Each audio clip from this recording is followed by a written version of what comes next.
நம்முடைய மனசு வந்து ஏன் சில நேரத்தில் நம்ம வந்து ஹெவியா ஒரு கனமா ஃபீல் பண்றோம் இல்லையா? அது ஏன் தெரியுமா? 3 விஷயங்கள் நம்ம புரிஞ்சுக்கணும்.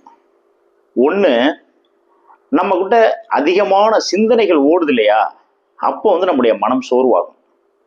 ஃபார் எக்ஸாம்பிள், ஒருத்தர் வந்து ஒரு வேலையை செய்யணும்னு நினைக்கிறார். அந்த வேலையை எப்படி செய்யலாம், எங்க செய்யலாம், ஏன் செய்யலாம், யார்கிட்ட கேட்டு செய்யலாம், இல்லை நாமளே செய்யலாமா, செஞ்சு ஏதாவது பிரச்சனை வந்துருமா, இல்லை யாராவது தவறு சொல்லுவாங்களா, இப்படி யோசிச்சுக்கிட்டே இருக்காரு.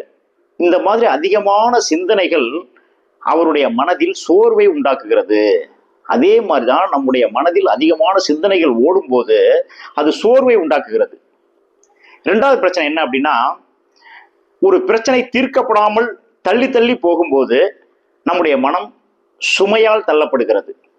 ஒரு ப்ராப்ளம் இருக்கு, அதை உடனே சொல்யூஷன் பார்க்காம நெக்ஸ்ட் வீக் பார்த்துக்கலாம், நெக்ஸ்ட் இயர் பார்த்துக்கலாம் அப்படின்னு தள்ளி போடும்போது அந்த ப்ராப்ளம் ஒரு புறம் உங்களுக்குள்ளேயே இருந்து அது ஒரு சுமையாக மாறுகிறது.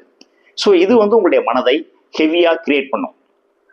3வது, நம்முடைய உணர்ச்சிகள், வெளிப்படுத்தாத உணர்ச்சிகள்.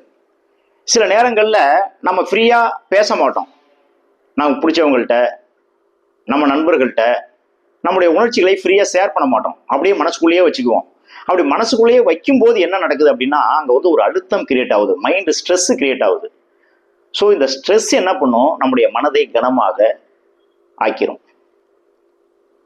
இதுல இருந்து நம்ம வெளியே வரணும் அப்படின்னா, எந்த அழுத்தமாக இருந்தாலும் நம்முடைய உணர்ச்சிகளை நமக்கு பிடிச்சவங்கள்ட்ட ஷேர் பண்ணணும்.